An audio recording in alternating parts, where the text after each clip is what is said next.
buenas tardes a todos y gracias por estar, a los que se están sumando virtualmente desde distintos lugares. Gracias especialmente a los jurados por el tiempo, también al departamento por transmitir la presentación de la tesis.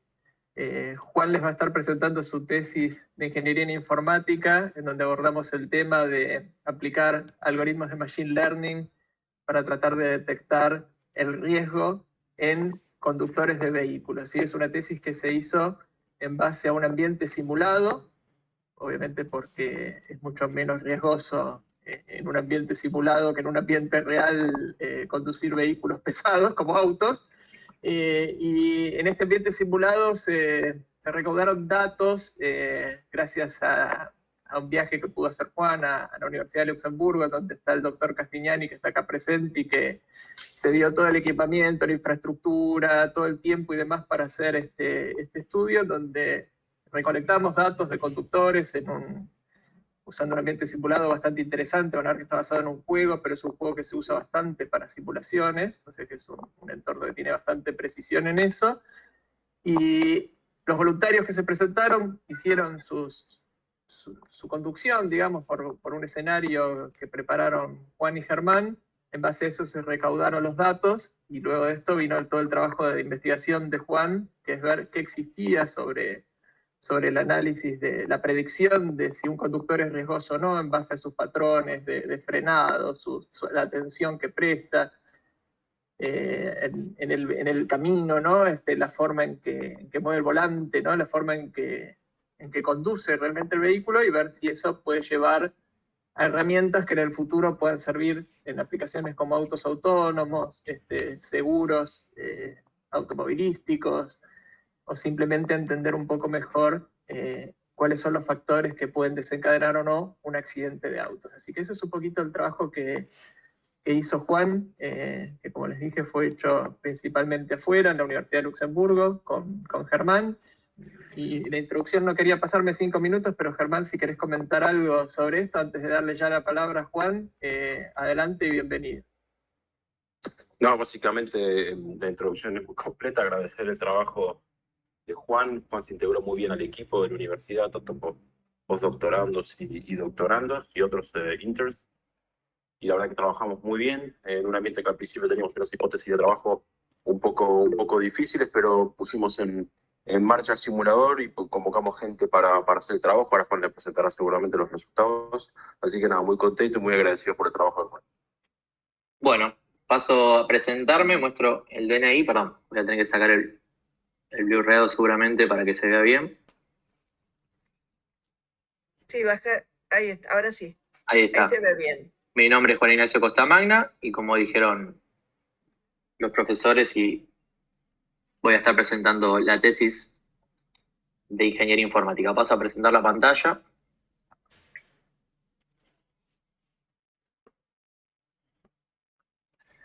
Ahí se ve bien.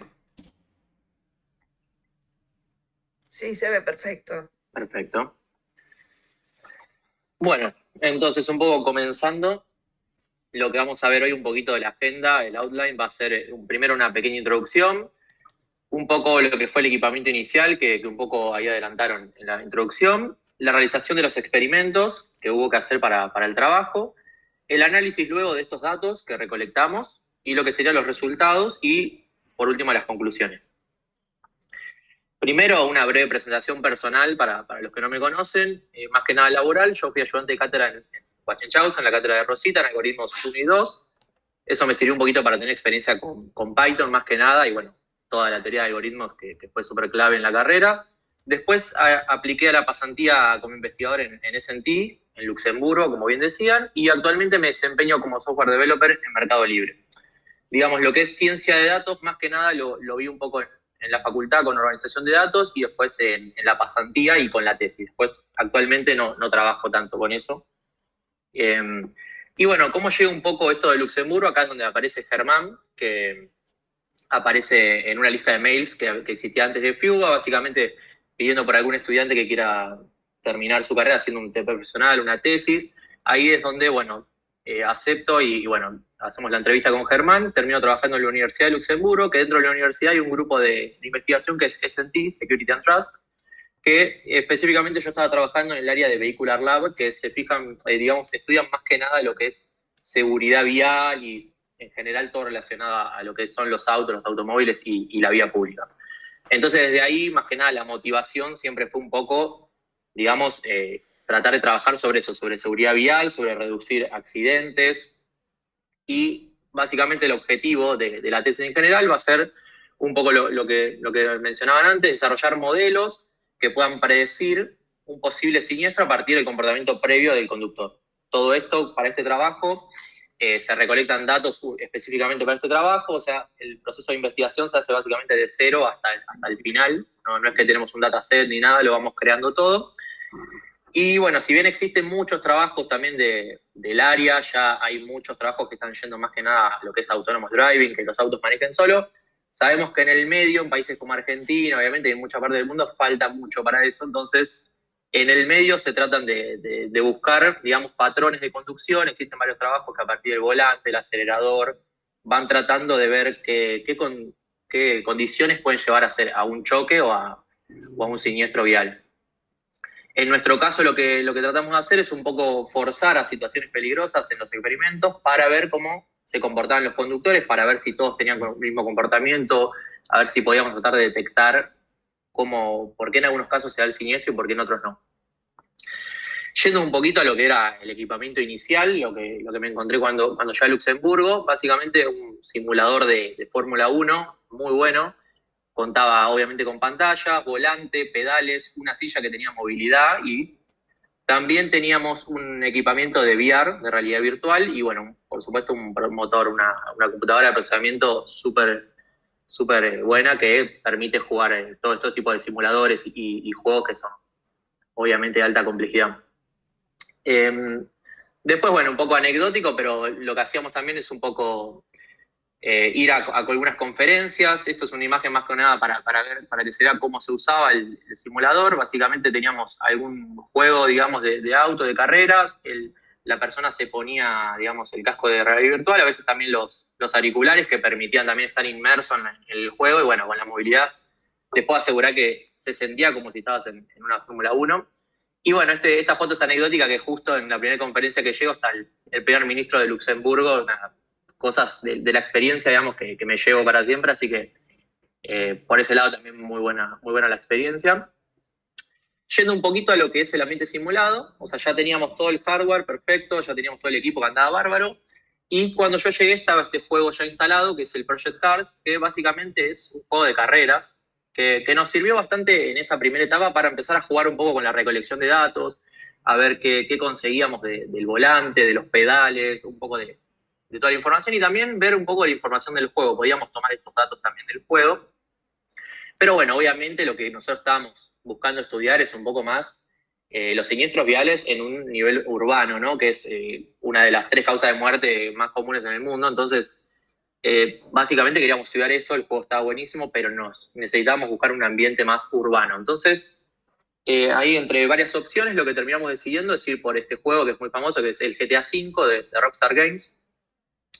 Básicamente, primero es muy popular, sobre todo por su ambiente, que es súper realista, o sea, eso es uno de las grandes impulsores, y también porque vimos que existen unos plugins que desarrolló la comunidad, que esto fue muy clave para poder trabajar con esto, que cómo funciona, digamos. Hay gente que empezó a trabajar en el código del GTA, obviamente de toda la comunidad, digamos, los fans del juego, y empezaron a hacer algunas librerías como si fuera SDK para que se puedan acceder a las variables del juego, digamos, todo lo que es clima, peatones, horarios. Nosotros podíamos empezar a jugar un poco con eso, mover un poco el jugador del lugar, empezar a hacer escenarios, y por supuesto, no menos importante, tenían algunos plugins ya armados con compatibilidad para el volante, para los pedales, para el VR. O sea, hoy en día si vos jugás al GTA no es que podés usar el volante, sino que necesitas estos plugins y tampoco usar el casco de realidad virtual, todavía no. Creo que es algo que todavía no hizo Rockstar. Y al mismo tiempo también nos permite a nosotros hacer nuestros propios plugins. Entonces eso fue bastante clave para empezar a ver el juego como una herramienta de investigación.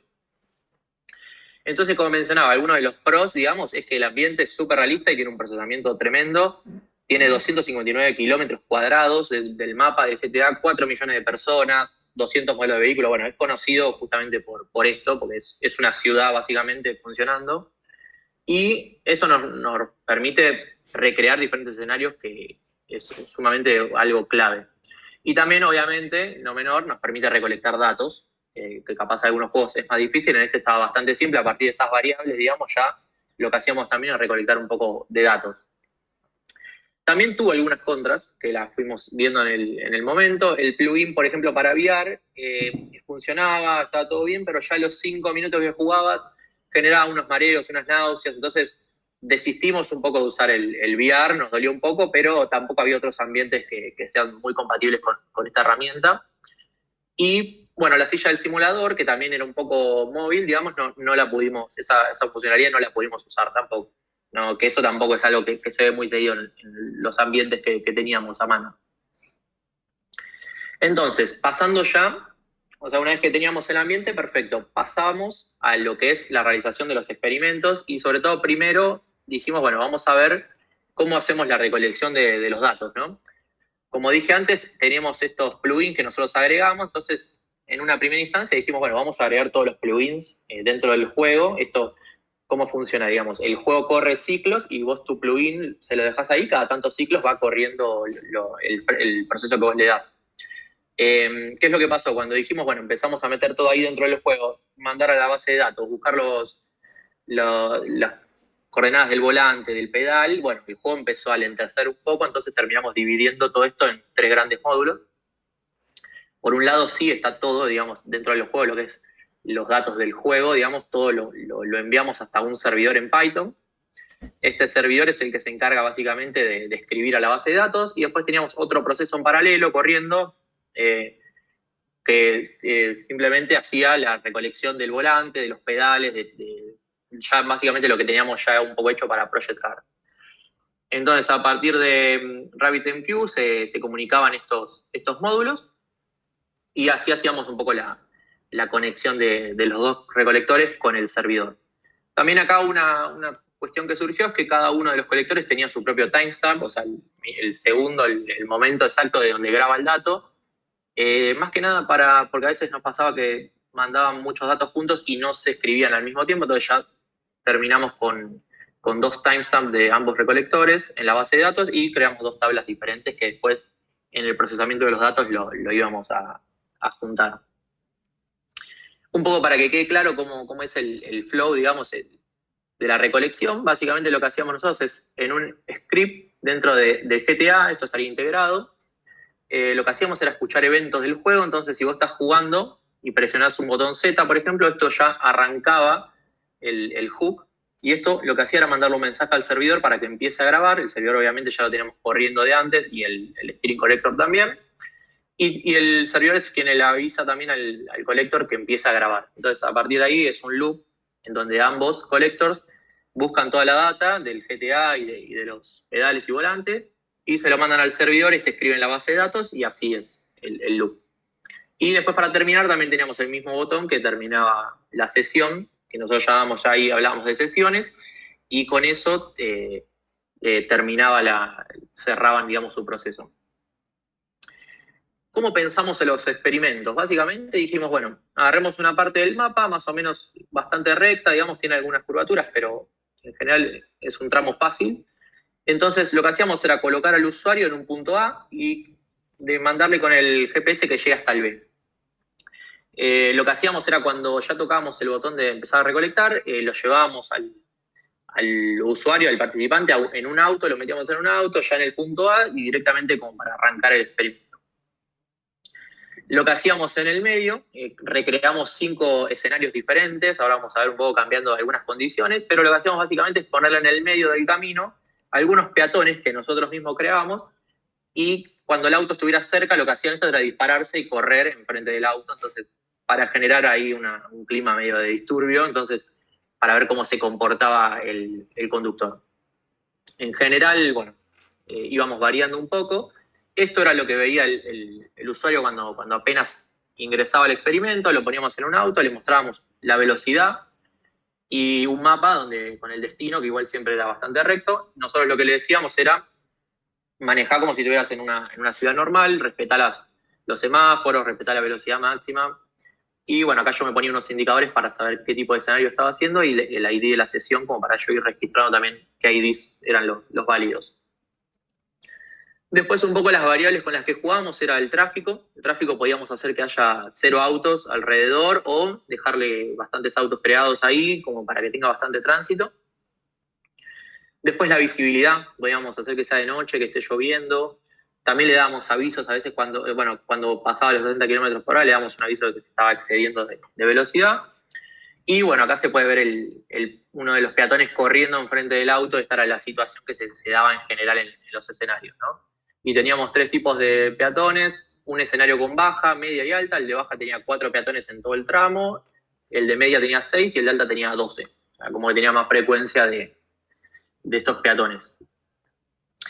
¿Cómo funcionaban estos escenarios? También usábamos el mismo hook main. Este mismo hook funcionaba de la misma manera cuando presionaba el mismo botón, ya al mismo tiempo que empezaba a recolectar, también, además de avisarle al servidor, le avisaba también a los escenarios. Teníamos un hook por cada escenario y estos escenarios lo que hacían era principalmente ya inicializar todo, ¿no? Cada escenario sabía qué clima tenía que hacer, dónde tenía que poner el jugador, ya hacía como un seteo inicial. Una vez que empezaba a correr el escenario, por un lado se recolectaba la data y por el otro el escenario tenía la responsabilidad de hacer correr al peatón cuando ya el auto estaba cercano, ¿no? Entonces sabía cuál era el peatón más próximo y lo hacía correr en ese momento. Y después, por último, chequea, cuando llega al final, al punto B, el conductor lo que hace es avisar, che, yo terminé, y el main hook ya llama al siguiente escenario. Y así era el loop, digamos, de lo que es el experimento. Entonces, yendo un poco a los datos que pudimos recolectar, básicamente los del simulador fueron el volante, el acelerador y el freno. Después del GTA pudimos obtener la velocidad, la aceleración, los datos del peatón, que ahí está el momento donde empieza a correr, la distancia del peatón. También tenemos la posición del jugador en cada momento. Y bueno, obviamente el dato clave, si hubo colisión o no, estaba también ahí. En total fueron 13 métricas desde el juego. Y también lo que hacíamos era, a cada participante que venía, le decíamos, bueno, llename este formulario con algunos datos demográficos como edad, sexo, ocupación y algunos antecedentes de conducción, que eran más que nada, digamos, si se había tenido accidentes, si había tenido multas, era un poco como para tener una idea del jugador, digamos. Y también lo que hacíamos era hacer que firmen un consentimiento de que íbamos a usar sus datos, obviamente de manera anónima, pero para este trabajo, lo cual, nada, una de las cosas que aprendí que había que hacer, no tenía idea, pero que estuvo bueno. Entonces, yendo ya ahora con los datos, lo que nos quedaba era básicamente hacer un análisis de los datos, ya teníamos toda la data ahí cruda. Lo que empezamos a hacer primero, obviamente, una limpieza de los datos, ya las sesiones donde habíamos probado, sabíamos que estaban mal, esas las limpiamos. Al principio también teníamos unos escenarios de familiarización, esto significa nada, le dejamos 2 escenarios para que vaya y pruebe el conductor, como para que se afiance con el volante, con los pedales, con la sensibilidad digamos, del simulador. Y después borramos algunos peatones que estaban poco visibles, que la verdad que se cruzaban y no se veía, entonces tenían un ratio muy alto de accidentes, pero objetivamente no se veían, entonces esos decidimos sacarlos del proceso. Entonces, ¿cómo hicimos un poco acá para hacer la selección de features? Lo que teníamos eran 23 participantes que vinieron a participar y 5 escenarios por cada uno, ¿no? El número de los participantes no es tan alto, es algo entonces que teníamos que trabajar en eso. Entonces, ¿cómo dividimos el problema? Dividimos básicamente donde sabíamos que había un peatón, buscamos el tramo anterior, más o menos los últimos 10 segundos, y tomamos como feature, digamos, de estudio cada uno de esos tramos. Entonces ahí teníamos ya una larga cantidad de registros como para trabajar en eso. Los features que seleccionamos, digamos, fueron la medida y la varianza de la aceleración, el acelerador, el volante, el freno, la velocidad, digamos, de esos 5 campos. Después tomamos también la velocidad máxima en ese tramo, como una referencia. El tiempo de reacción, que el tiempo de reacción básicamente lo tomamos desde que sabíamos que el peatón empezaba a correr hasta que el participante tocaba el freno. Y bueno, la distancia con el peatón, eso lo teníamos por el ambiente simulado.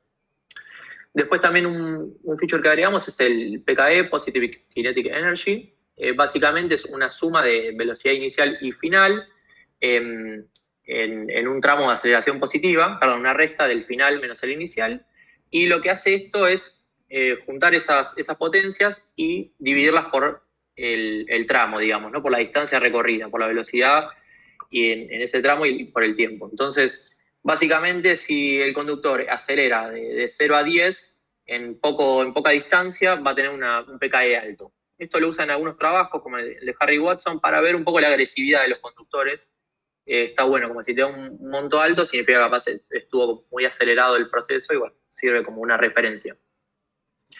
También al mismo tiempo de la velocidad lo hicimos para el volante, en intervalos positivos de izquierda a derecha, como para ver si había movimientos bruscos y algunos datos de los escenarios, como las variables que vimos, y por supuesto la variable colisión, que es nuestra variable target, que obviamente definía de cada tramo si había un choque o no, entonces era un poco lo que teníamos que predecir después.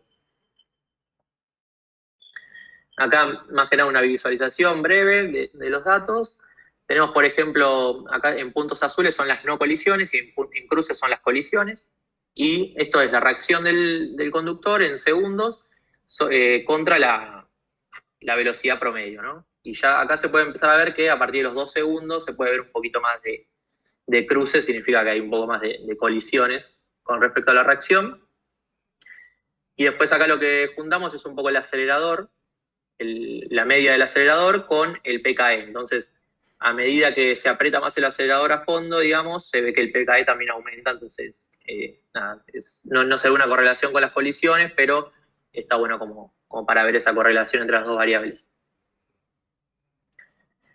Y bueno, ahora yendo un poquito a los resultados, lo primero que empezamos a distinguir, digamos, de los datos es que había una distribución, digamos, bastante dispareja, ¿no? El 8% de los registros solamente, digamos, presentaban colisiones o choques. Eso está bien, digamos, porque si hubiesen chocado todos no estaría bueno, pero era un porcentaje bajo del que teníamos que aprender para poder predecir bien. Y también lo que descubrí, por lo menos yo que no estaba tan tanto, bueno, el porcentaje total de aciertos en este caso no nos alcanza para determinar un buen resultado. Porque, por ejemplo, si tenemos un modelo que siempre dice que no vas a chocar, va a tener un 92% de acierto. Entonces ya es una métrica que hay que mirarla un poco de reojo, ¿no? Hay que tenerla, pero ya sabemos que hay algo ahí que puede no cerrar. Entonces las métricas para definir qué modelo era bueno, las que usamos son el porcentaje total de aciertos, obviamente lo mantuvimos, precisión de la predicción, el recall, el F1 score, y agregamos este coeficiente de capa, que este coeficiente de capa es más que nada la probabilidad de aciertos totales menos la probabilidad de que ambos acierten, digamos, la predicción acierte con los datos reales, de casualidad, digamos, de la probabilidad de que ambos digan que sí y ambos digan que no. Todo esto sobre 1 menos la probabilidad de que acierten. Esto parece complejo, ahora vamos a ver bien cuál es el sentido, está buena esta variable. Y lo que hacíamos era comparar todos los modelos que teníamos con un baseline, o sea, un caso base, que era justamente el que les comentaba. Es un modelo que hicimos que siempre va a decir que no hay colisión. Entonces, obviamente ya vemos que tiene un alto porcentaje de acierto, o sea, el 92% le acierta. Y acá lo que está bueno del coeficiente de capa es que este ya indica que es 0. O sea, el coeficiente de capa está bueno para detectar estos modelos así medio aleatorios. Nos lo deja totalmente en 0. Y después acá lo que tenemos entonces es, por cada clase, la no colisión y la colisión, tenemos la precisión, el recall, el F1 score. La precisión vendría a ser, digamos, de todos los que acertó, todos los que dijo que iban a hacer no colisión, le pegó un 92%. Y el recall son todos, digamos, de todas las no colisiones, encontró todas, entonces tiene 1. Y el F1 score, bueno, es un promedio armónico de las dos. Entonces, como podemos ver, acá en la no colisión, digamos, tiene la verdad que un porcentaje bastante bueno, pero en la colisión se queda totalmente en 0. Y acá, bueno, este es uno de los dibujitos que yo armé un poco para tener más noción de los resultados. También le agregué los recalls acá abajo, un poco coloreado, como para saber bien, o sea, para tener más a la vista, digamos, un poco los resultados, ¿no? Del 100% de no hits, agarró todos, y acá del 100% de los hits no agarró ninguno, por eso lo coloreo de rojo. Yendo un poco a los algoritmos que usamos para el trabajo, los que elegimos fueron KNN, que lo que busca es los K vecinos más cercanos, busca, digamos, la distancia entre todos los puntos que hay en el estudio y le saca la distancia entre cada uno. Entonces lo que hace es buscar, si agarro yo, digamos, un punto que es colisión, se fijan los K vecinos más cercanos y a partir de ahí se fija, bueno, si son todos no colisión, esta debe ser una no colisión. Y va sacando resultados a partir de esa diferencia. Después tenemos el decision tree, que va tomando, digamos, decisiones a partir de variables. Básicamente, si el pKa le da alto y siempre le da colisión, ya toma como esa regla de empezar a decidir ahí. Y el random forest, que es una variable del decision tree, que básicamente es como un conjunto de árboles de decision tree independientes y luego se saca un promedio de eso, ¿no? Entonces, yendo un poquito a las primeras predicciones, corrimos ahí el decision tree, digamos, y ya nos vio bastante bien, digamos, de lo que es el porcentaje, acertó el 91% de los casos, el coeficiente de capa ya se aleja bastante del baseline, 0.37, y acá vemos, bueno, esto, que de los 100% de no hit, a 95 los acertó bien, y de lo que es el hit, acertó en 42. Entonces, siguiendo con esto, el KNN, lo que vimos es que, bueno, este es un modelo que se aferró mucho, digamos, digamos, al set de entrenamiento, ¿no? Básicamente aprendió que la mayoría son no colisiones, entonces después cuando fue a predecir también dijo, son todas no colisiones y terminó siendo igual que el baseline. Esto fue una de las cosas que me sorprendió a mí, por lo menos. Se aferró mucho, digamos, al set de entrenamiento. Después yendo a Random Forest, también muy parecido al Decision Tree, con mejor incluso porcentaje, nos dio un 94% y bastante alejado del coeficiente de capa con un 44%. Acá lo que podemos ver es que, a pesar de que encontró solo el 34% de las colisiones, tuvo un 80% de precisión. O sea, eso indica que básicamente todo lo que dijo que iba a ser colisión mayoritariamente fue, o sea, en un 80% de pegó. Entonces, desde ese punto de vista es muy buen resultado. Y bueno, acá lo que empezamos a hacer es un poco jugar con algunos métodos para paliar, digamos, esto que tenemos acá, que es lo que encontrar mejor a la clase de colisión, ¿no? Entonces empezamos por un método que es el oversampling. Básicamente lo que hace es, al set de entrenamientos, le agrega bastantes más colisiones, digamos, de la clase minoritaria, le agrega más registros como para que estén equiparados, ¿no? Y acá elegimos entre 3 métodos. Uno es el random oversampling, que simplemente lo que hace es agarrar una colisión y la duplica, digamos, duplica algunos registros. Smooth, que lo que hace básicamente es interpolar, lo que hace también agarra los K vecinos y de esos elige uno aleatoriamente y bueno, crea un registro paralelo ahí en una distancia aleatoria, entonces te crea ya registros nuevos dentro de los que hay. Y después hay async, que es una variable de Smooth, pero lo que hace también es ir yendo para el lado donde hay más no colisiones, ¿no? Si encontramos justo una colisión que tiene muchos vecinos que no son colisión, bueno, va a empezar a crear ahí donde haya más no colisiones y se va a ir más para ese lado. Y también, obviamente, crea registros nuevos de colisiones. Entonces, un poco jugando con esto, probando también en KNN, ya vemos que hay una mejora con random oversampling. Obviamente hay una mejora en cuanto a la predicción de los choques. Encontramos por lo menos un 17, pasamos de 0 a 17, pero también vemos que empeora un poco en las no colisiones, ¿no? Es un poco el trade-off que se ve. El coeficiente de capa sigue siendo bastante bajo y el porcentaje más o menos baja un 10%. Después de KNN también con AdaSym vemos que mejora bastante más, o sea, está aprendiendo un poco mejor las colisiones, o está en realidad diciendo que va a haber muchas más colisiones porque vemos que la precisión es baja. Esto significa que estuvo tirando muchas colisiones y le pegó solo al 9%. Pero también vemos que hay una baja importante en el recall de los no colisiones, digamos. No encontró todas, sino que a muchas de las no colisiones dijo que iban a hacer choques y no lo fue. Y por último, bueno, seguimos con Random Forest. También probamos este algoritmo con Smooth y nos da bastante bien. Baja un poquitito el porcentaje con respecto al anterior, baja un poquito capa, pero ahí, y vemos que llega casi al 50% de las colisiones. O sea, va mejorando un poco la predicción. Otra variante que también probamos para este problema, todo tratando obviamente de solucionar el problema de cómo encontrar más hits, es un poco el balanceo del entrenamiento. ¿Qué es esto? Básicamente elegimos, en vez de decir testear con el 70% de los datos, de entrenar a los modelos, lo que hacemos es decir, bueno, entrenemos con un número fijo, que el número fijo de colisiones era bajo, por decir, capaz eran 30, y agarramos esas 15 de esas 30 para entrenar, y del otro lado también agarramos solamente 15 negativas para entrenar el modelo. Es un poco drástico porque estás entrenando el modelo con muy pocos datos, pero vamos a ver que tiene un impacto grande en lo que son las predicciones de HIIT. Esto me sorprendió, ya llega con Decision Tree 26 positivos y 26 negativos, o sea, de choques y no choques.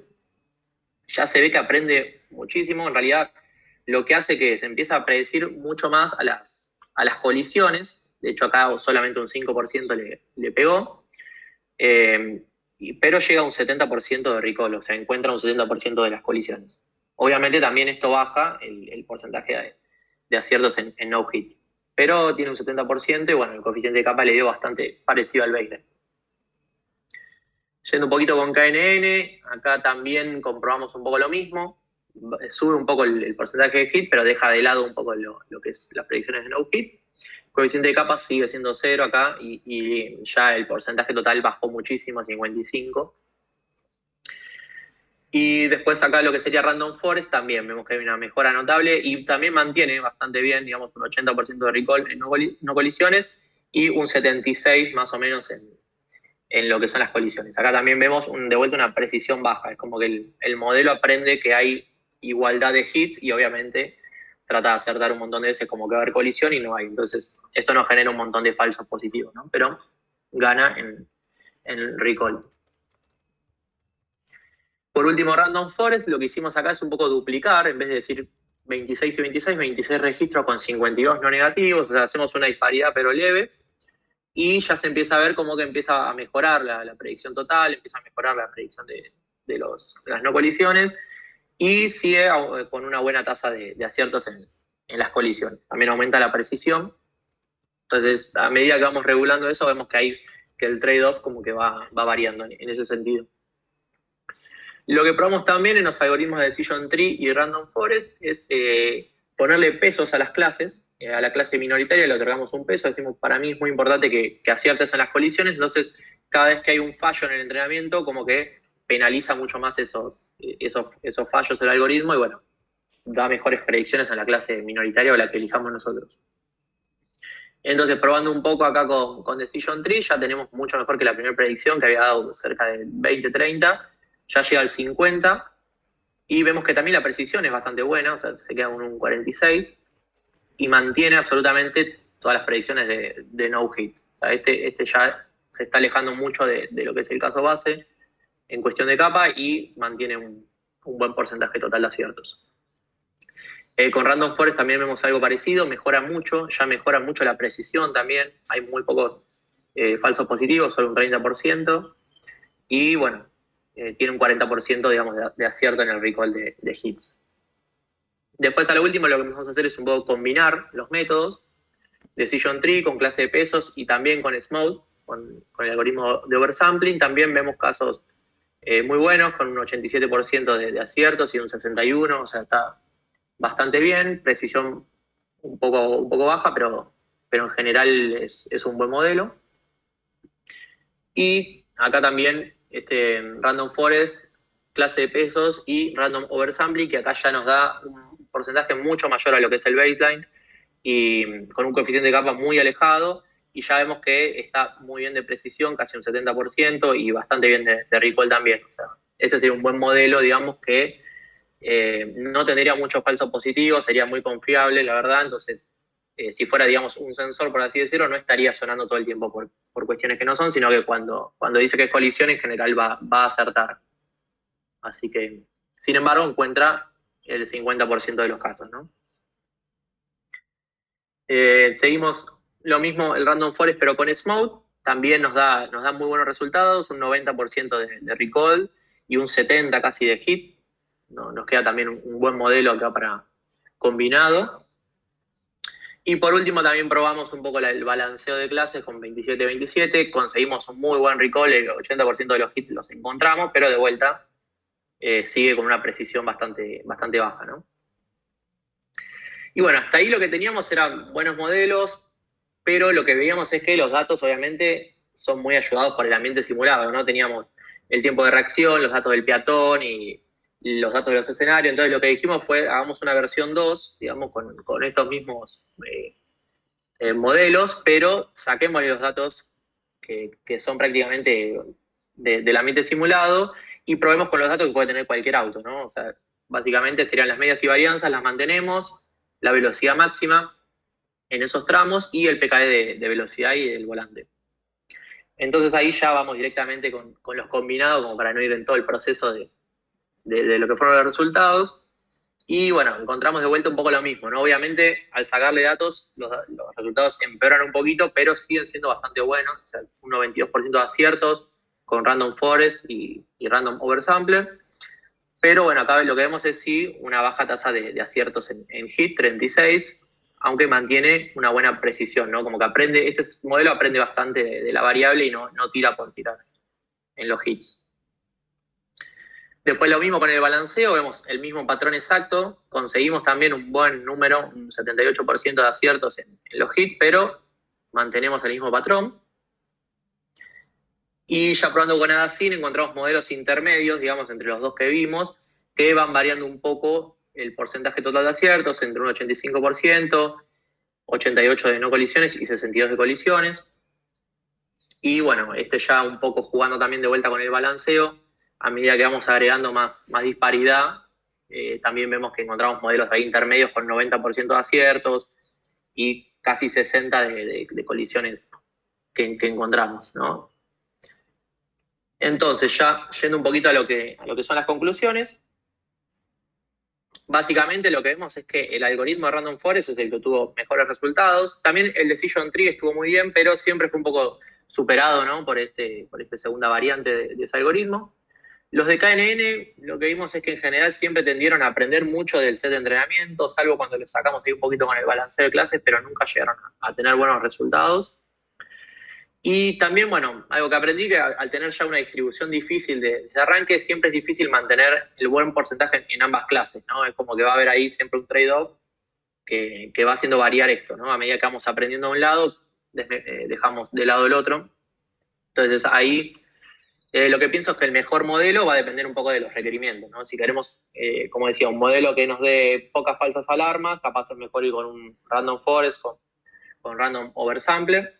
Y si no, capaz si necesitamos encontrar todas las colisiones, a pesar de tener varios falsos positivos, podemos ir con un balanceo o alguno intermedio, digamos, que están ahí entre esos dos modelos. Después también lo que sí está bueno es que queda validada GTA 5 como una herramienta de ambiente simulado. Es súper útil, la verdad. Ojalá que se siga usando y ojalá que este trabajo sea de puntapié para un montón de experimentos más que se pueden hacer, porque la verdad que está buenísimo y tiene muchas facilidades. Después, bueno, los datos demográficos y escenarios podrían haber tenido más utilidad, pero al tener una poca cantidad de participantes no los terminamos usando para el trabajo. En realidad, no nos dio muchos resultados. Estaría bueno también eso, seguir sumando datos, seguir sumando conductores, más variantes de participantes. Y bueno, también que la versión 2, digamos, la versión con features comunes, pudo sostener los resultados que se venían dando antes. Obviamente un poquito menor escala, pero la verdad que vimos que estaban bastante bien. Pasando a las posibles aplicaciones, que acá creo que hay bastantes. Lo que se podría hacer, digamos, lo ideal, sabemos que hay que hacer adaptaciones, pero bueno, en algún momento la idea era llevarlo esto en algún auto físico como un sensor, digamos, como que vaya tratando de sensar el volante, los pedales y la información que tenga del auto y poder llegar a ser un sensor de comportamiento irregular del conductor, bueno, como para dar un aviso, que ya existen algunos autos, algunos sensores, pero más que nada se dan por la distancia con los peatones o con los autos cercanos. Un poco más aplicando estos modelos estaría buenísimo. Después, utilizar estos mismos modelos que veíamos dentro de los experimentos, también creo que es algo que estaría bueno, hacer una especie de A/B testing, digamos, decir, bueno, 10 participantes los dejamos en el experimento y otros 10 les ponemos el modelo corriendo para ver si el aviso a estos participantes reduce significativamente los choques. Eso estaría bueno para ver qué impacto tiene poner un sensor, como para hacer algunas pruebas. La verdad que estaría buenísimo. Y ya está todo armado, digamos, los experimentos ya están armados, entonces queda también. Y bueno, por último, los posibles usos de los experimentos, ¿no? Que la verdad que ahí se hizo un gran trabajo también. como puede ser capaz evaluación de conductores, o sea, capaz para otorgar licencia de conducir, que puedan manejar en estos experimentos y ver cómo están de tiempo de reacción, o bueno, para algunos seguros también se habló en una conferencia cuando fuimos a presentar, alguien sugirió eso, que capaz alguna empresa de seguro pueda usar estos modelos para ver qué tan bueno es el conductor, digamos, bueno, tal vez no es tan ético, pero digamos tiene un montón de usos porque está bueno, es una herramienta que quedó y está buenísimo.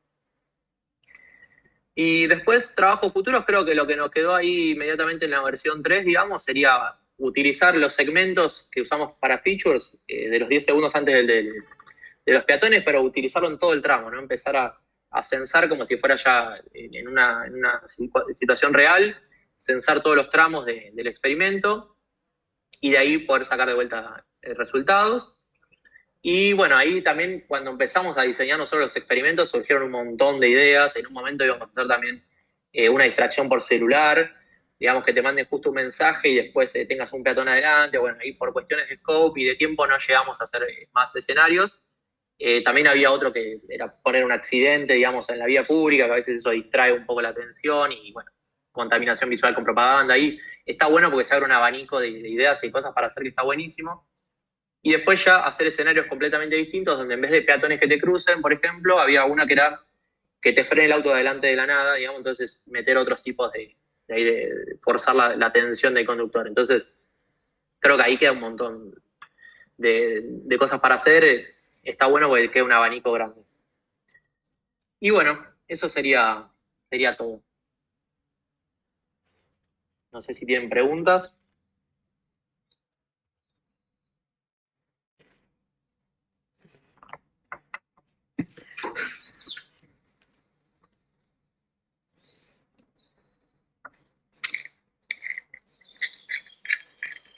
Hernán. César, no sé si querés empezar vos, Rosas, como...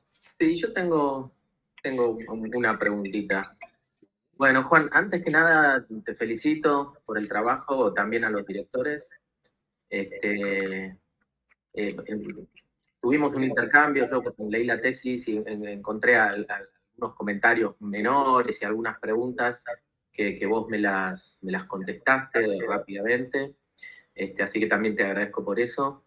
Me quedó mucho más claro una cosa que yo te había resaltado, que quizás estaba en la tesis, pero yo no llegué a capturarlo bien y ahora me quedó un poco más claro el tema de cómo hiciste el approach con el tema del dataset desbalanceado, ¿no? Los métodos de oversampling justamente para tratar de compensar esa composición despareja de las clases positivas y negativas. Eso me quedó mucho más claro. Ahora me surgieron otras preguntitas técnicas, de curiosidad. Yo entiendo que estos métodos que vos usaste de Machine Learning, no sé, vecinos más cercanos, los que vos usaste, todos tienen hiperparámetros. Hay hiperparámetros que hay que ajustar. Y no me queda claro cómo fue ese proceso, qué metodología utilizaste para elegir los hiperparámetros. No sé si querés comentar algo rápido, ¿no? Sí, más que nada, por ejemplo, el de los K vecinos, corrimos un grid search primero para ver qué cantidad era la que mejor, digamos, quedaba con el dataset, quedó más o menos en 4 vecinos, y bueno, ahí eso fue un poco lo que jugamos. Después, con los Decision Tree y Random Forest, básicamente usamos la clase con pesos, después el resto usamos básicamente lo que estaba por default, no agregamos mucho más. Sí, esta clase con pesos por este tema del desbalanceo que nos parecía súper útil. O sea, hiciste un grid search variando el valor del hiperparámetro, ¿y en qué te fijaste? ¿En el accuracy dónde? Sí, ahí en el accuracy total teníamos hasta ese momento, con KNN. Sí. Ok, porque en general lo que se hace es separar el training, tenés un training dataset que consiste de un validation dataset y de un set de datos puramente de entrenamiento. Y una vez que se hace el cross-validation con ese set de validación, vas al set de testeo. Eso no me quedó claro cómo lo hacías y bueno, por lo que yo había leído, lo tradicional es hacer eso. Y después, con respecto a la separación de training y testing, lo hiciste, me imagino, al azar, ¿no? Elegiste el porcentaje, digamos, de testeo y de prueba. No, las muestras que asignaste al Sí. al azar. Sí, eso fue al azar. ¿Hiciste algún shuffling o probaste con varias selecciones? No. Puedes tener la mala suerte de elegir justo un set de datos que el training no te sirve para nada y eso te puede dar una precisión muy mala. No, lo que hacía así era hacer muchas corridas, digamos, digamos, todo este proceso lo tenía en un script de Python que también quedó en la tesis. Lo que hacía era correr muchas veces todo lo que es esto, la selección de entrenamiento y de testeo, lo corría muchas veces como para eliminar la varianza, porque al principio veía que me estaban dando resultados diferentes, entonces eliminé un poquito ahí la varianza y terminé haciendo eso, una iteración, muchas iteraciones, digamos, del mismo proceso para poder tener un único resultado. Está bien, sí, a eso iba mi pregunta, si habías repetido varias veces la selección de las muestras para los set de datos de training y test. Sí, bueno, sí, eso lo tuve que hacer. Perfecto. Bueno, no, yo no tengo más preguntas. Gracias. Bueno, quería, ante todo, felicitarlos a todos, a Juan y a los tutores, muy buen trabajo. Quería saber, ¿se va a publicar? ¿Están pensando en hacer algún tipo de publicación de este trabajo? ¿Es parte de un trabajo más grande, de un bloque del laboratorio? ¿Cómo se va a tratar esto? Sí, ahí en un principio queríamos tratar de usarlo. Yo lo que trabajé es con Sasan, uno de los chicos que estaba haciendo el PhD en ese momento. Él estaba más enfocado, la tesis doctoral, en reconocimiento de participantes, entonces al no tener tantos participantes, digamos, no surgió como para hacer una publicación, pero yo creo que digamos, ya corre más por mi lado, digamos, pero sí estaría bueno ver si podemos hacer algo con este trabajo, sobre todo porque creo que todo lo que quedó armado y sobre todo lo que contaba del GTA se puede seguir usando un montón para investigación. Creo que eso está muy bueno. Y las cuestiones que quedan pendientes las retomaría el equipo, Germán. Eso es una pregunta en realidad, Germán. Mira, hoy por hoy el uso del simulador está bastante acotado. Tenemos una tesis doctoral ahora mismo, pero que era una pregunta que tenía para Juan, como lo veía él, en el análisis del impacto de ADAS, de todo lo que es Adaptive Cruise Control, todo lo que es automatismo de vehículos yendo ya a los vehículos autónomos. Hoy estamos más orientados a ese tema, cómo el uso de ADAS reduce accidentes. Estamos pensando en cómo meterlo en un ambiente simulado, porque datasets reales, de conductores reales, no hay mucho. No, claro. Hay mucho para entrenar algoritmos, digamos, de detección de carriles, detección de peatones, etcétera, para actividades, digamos, concretas del vehículo autónomo, pero no en cuanto a reducción de accidentes. Entonces estamos pensando en reutilizar el simulador para eso, para generar nuestro propio dataset. Claro, claro.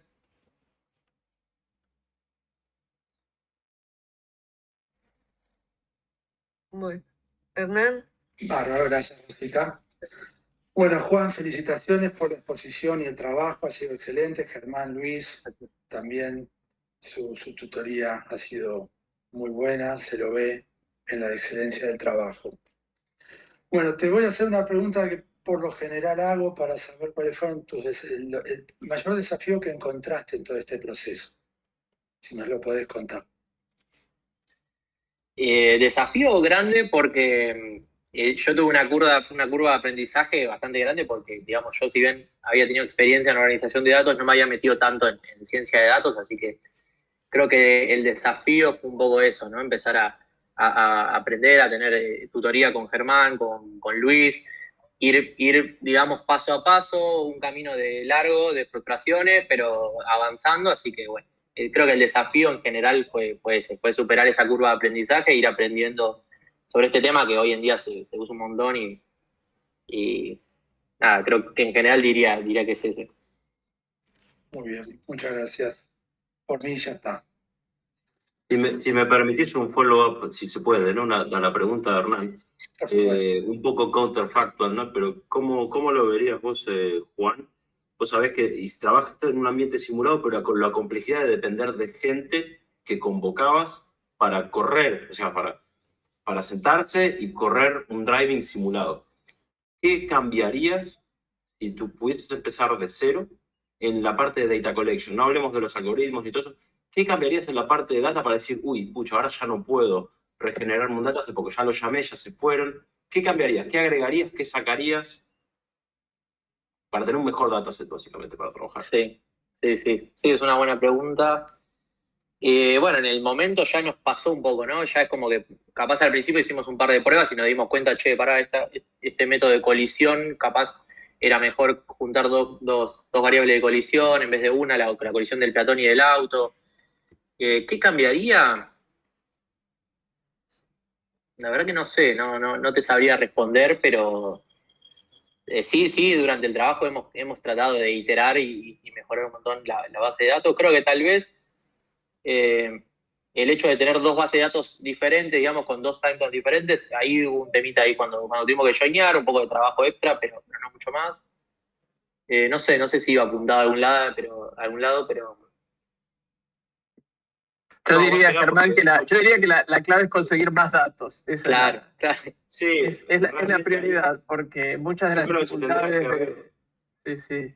muchas de las dificultades de Juan... mejor el proceso de data collection, quizás convocar de una manera, digamos, más larga, organizarlo mejor logísticamente para tener más gente y poder haber todos esos datos demográficos que vos, si apuntábamos a seguro, que es mi temática, digamos, principal, hoy por hoy el seguro se calcula sobre datos demográficos. Entonces, poder ver cómo mejorar, digamos, un algoritmo de riesgo de los datos demográficos de base, más datos telemáticos, que son con los que trabajaste, estaría bien, pero claro, necesitaríamos cientos de participantes y cientos de simuladores. Uno solo no alcanza. Sí, tal cual. Eso, digamos, en el momento capaz yo no tenía mucha experiencia, pero sí, la verdad que es súper clave justamente eso, tener un montón, la mayor cantidad de datos que se pueda, digamos, y sumar, obviamente, más participantes a lo largo del proceso. Eso hubiese estado. Y más diverso también, ¿no? O sea, tratar de diversificar los participantes para no acotar a una franja etaria dada. Ahí sí, Igual. Estamos diversificando y estamos haciendo un aporte, permítanme. Quizás podría ser generar un poco de programación evolutiva, una alternativa para generar un conjunto de datos que sea tan personalizado como la conducción. Si vos se podría pensar, habría que ver el hilo fino, ¿no? Pero con programación evolutiva, y eso va a generar individuos y comportamientos que van a seguir a lo largo del tiempo. Entonces, vos, a partir de un set de datos reducido, vas a generar bots que van a tener comportamientos similares, pero van a ser distintos, y eso van a empezar a regenerar conjunto de datos y los podríamos ir probando. Pero sería un tema de investigación, ya una investigación total, para ver si funciona, pero yo lo encararía por ese lado. Bueno, si Rosita y César, si no hay más preguntas, deberíamos... No. Bueno, tendríamos que salir de acá y ir a Manuel, ¿no? Vamos al otro link. Si les parece, freno la transmisión, la gente que le está viendo, quédese un ratito que el jurado va a decir la nota y vuelve. Ok, cortamos un tanto. Bueno. Sí, ya.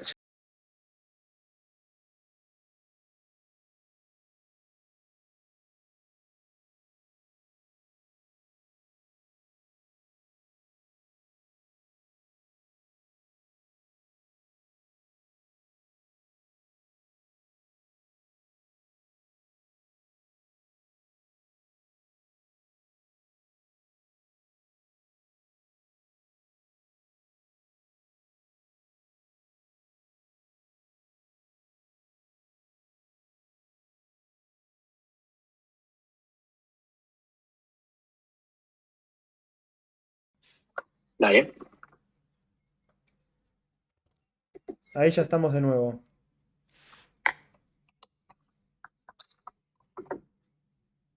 Bueno, luego de la deliberación por parte del jurado de esta tesis, Germán, el jurado ha decidido calificarte con un 10. Felicitaciones, ingeniero. Muchas gracias. Bueno, algunas cosas más antes de hablar. queremos también felicitar específicamente a los directores, a Germán y a Luis. Yo conozco mucho más a Luis y era indudable la calidad de trabajo que se iba a presentar, así que felicitaciones. Y por otro lado, Juan, lo que queremos también mencionarte es la alegría que nos da el esfuerzo, las ganas y todo lo que has hecho. Eso marca la diferencia y en una situación, en momentos de la historia donde es tan difícil encontrar estos ejemplos, sos un muy buen ejemplo para tantos que dicen que no hay juventud con buenos ejemplos. Eres un muy buen ejemplo. Felicitaciones. Gracias a los 3 jurados por tomarse el tiempo, por leer todo. Gracias Germán, Luis, también a Sazán, que no está, que también me ayudó mucho, y gracias Manuel por toda la organización y a la gestión anterior con Pablo Coso, que también me ayudó para organizar esto. Nada, súper agradecido. La verdad que muchísimas gracias. Bueno, y queremos pedirte que subas la tesis al repositorio de la facultad, al repositorio del departamento, y también me permito sugerirte que te presentes al concurso de trabajos estudiantiles de final de carrera de la SADIO, que va a ser el año que viene. Acaban de pasar las JAIO del año 2021, así que te presentes al concurso de trabajos estudiantiles de la JAIO del 2022, la 51ª JAIO. Sugerirte eso. Después yo te aviso cuando se abre el concurso, etcétera. Sí. Dale, sí, gracias. Si podés mandarme la información, excelente. Y en especial, Rosita, gracias por haber empezado la carrera con vos y terminarla también es un orgullo. Así que muchas gracias. Gracias a vos por las palabras, Juan. Bueno, te felicito de nuevo, Juan, y a los directores. La verdad que se disfrutó la presentación y bueno, y éxitos en lo que encares a futuro. Muchas gracias. Y ya que estamos en pedidos, voy a pedir algo yo también. Ya estamos, venimos en la lista de pedidos. Después, si podemos hablar con Manuel y hacer una pequeña, un video, un podcast o algo de tu experiencia, porque eso va a incentivar a otros alumnos que se animen. Así que si podés, 2 minutitos, ¿no? Contando tu experiencia y que quede para que otros alumnos puedan seguir tu camino. Aprovecho también, si se puede dar, visto que la experiencia también tuvo con una pasantía en el extranjero, aquí siempre están las puertas abiertas para recibir estudiantes de FIBO que quieren hacer estos 6 meses de pasantía. Yo siempre he abierto a conseguir funding, a conseguir topics, a linkearlos con equipos. Así que nada, el canal está abierto, tienen mi mail y me pueden contactar. Muchas gracias, Germán. Muchísimas gracias. Bueno, buenísimo. Felicitaciones, Juan. Y me suscribo a todo lo que dicen los demás, los tutores, los directores. Felicitaciones, ingeniero ya. Y me encantaría que hagas el video como dice Hernán, contando tu experiencia y lo podemos publicar. No sé, creo que queda Luis, si querés comentar algo, Luis, si no ya damos por cerrada la transmisión. No, está muy bien el cierre que hiciste, Manuel. Agradecerle al jurado de nuevo, agradecerle a Germán por abrirle las puertas a los alumnos de FIBO para que tengan esta experiencia que está buenísima. Y agradecerle a Juan por la paciencia, pero volví loco durante toda la tesis, así que ahora ya puede decir que es ingeniero y no me va a hacer más caso porque ya no necesita, ya no es más alumno, ya es ingeniero y se lo merece. Y la verdad que trabajó muy duro mucho tiempo y bueno, se merece esto y nada más. Creo que estuvo muy bueno. Gracias, Manuel, por organizar la transmisión, que estuvo impecable, y no sé, pienso que eso es todo, ¿no? La verdad que muy contento. Buenísimo, entonces gracias a todos, damos por cerrada la transmisión. Gracias por venir. Gracias. Muchas gracias, muchísimas gracias. Chao. Felicitaciones. Chao. Chao.